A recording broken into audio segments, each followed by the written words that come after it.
Naona mnaingilianga Rigathi Gachagua sana, sijui amefanya nini vya. Rigathi Gachagua is the best deputy president kwa Kenya hii. Hakuna mwingine amaipatikana ako na akili kama huyo. Na anajua ile kitu inatakana. Hii handshake tawe, hakuna handshake. Sahau mambo ya handshake. Hakuna. Utuongeleshe mambo ya kwenda nyumbani, retirement tutakupangia. Ofisi ya retirement, ofisi ya opposition tutakupangia. Lakini handshake sawa, hata ukitafuta wazungu, hata ukijifanya. Unaona jana mnapigia wazungu kelele. Atijua. Wanakuja wazungu na wajinga wamekaa Nairobi wajua alikuwa anaenda kushinda kura. Before kura ipigwe huku sikia wazungu wakiambia watu wao kwanza, especially from America, waliambia watu wao watoe Kisumu. Nafikiri walikuwa wajinga. Hawako wanajua kura inaenda upande gani. Mwache ujinga. Na mimi nauliza, wewe uibue mara ya kwanza, uibue mara ya pili, uibue mara ya tatu, mara ya nne, mara ya tano. You are a fool. Hata mimi nikiibiwa mara ya kwanza, mara ya pili, mara ya tatu, sio unakubali wewe ni mjinga. Sasa uibe kama inaibiwa. Na kama inaibiwa mlikuwa na serikali yote na kila kitu, sumuibe.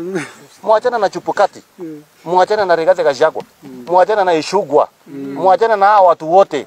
Hiyo ni timu kali. Na bado tutawanyorosha hapa mbele vile mnakaa. Na tutawanyorosha 2032 tena na hii group ya kina Ishungu na wengine. Na tutawanyorosha bado huko mbele. Na wewe Raila Odinga, can you groom someone from Nyanza? Wacha kuhamia kwa kiti. Hii kiti kwani ilikuwa familia kwa Raila Odinga? Kwendeni kabisa. Na nimemaliza.